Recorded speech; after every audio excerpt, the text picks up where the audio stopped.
How's it going, guys? Welcome to VFG Movie Reviews, and this is my review for X-Men: The Last Stand. This is a part of the Attack of the Franchise series where we are going through all the X-Men movies leading up to Deadpool and Wolverine.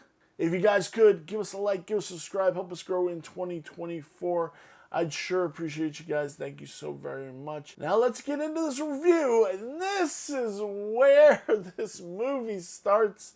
This franchise starts to tank until it's revitalized by First Class. And then they start to tank. This is directed. Is it the Rapey Boy? Yes, it is. Brett Ratner, who is just a fucking god-awful piece of shit. And I have no problem with saying that because Brett Ratner is a piece of shit. We have Patrick Stewart, Hugh Jackman, Funke Jensen, Halle Berry, Ian McKellen, Anna Paquin, Kelsey Grammer, baby Fraser himself, coming in as Hank McCoy. And holy shit, it's the best casting on the fucking planet. We have James Marsden, Rebecca Romaine in the I don't give a fuck, I'm not wearing the blue anymore, I want more time as regular. Sean Ashmore as Barbie Drake. Aaron Stanford as Pyro. We have Vinnie Jones as Juggernaut, bitch. We have Daniel Cudmore coming back as Peter Rasputin, Colossus. We have Elliot Page. I feel like I'm going to fuck that name up a couple of times, so please forgive me. But we have Elliot Page playing Kitty Pryde. Ben Foster as Warring Worthington III, which is amazing. And we have Daniela Ramirez playing Callisto. There is a lot of good stuff in this movie, and then there's a lot of garbage. Doing the Dark Phoenix Saga. They didn't even do the Phoenix Saga. They just immediately went to the Dark Phoenix Saga. And it's just so fucking bad. She's not interesting at all. They do a lot of big set pieces that they didn't need to do. Like ripping the bridge off of San Francisco and taking it over to Alcatraz, which is now a research facility, because why the fuck not? Which we have introducing the character Leech, who in his aura, you can, your abilities don't work. So when Hank goes and meets him, like the blue removes from his hand and everything else, and then when he gets away from him, it grows back, which Leech is cool. Leech is part of the Morlocks, but he's kind of like a kid in this and everything. And we have Anna Paquin being, I want the cure. And this is something Rogue would never do. Like, this was stupid. This was really, really stupid. And then it plays into something later on in the series. But this is really stupid. Yes, like,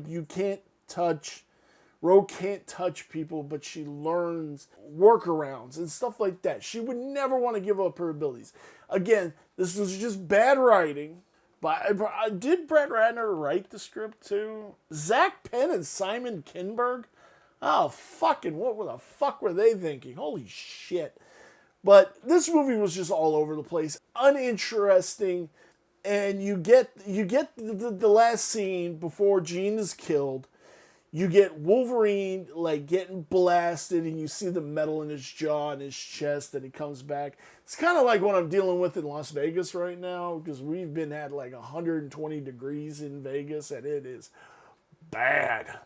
I feel like Logan going through this every day, just getting ripped off. And this was just bad writing. Overall, this was just bad writing.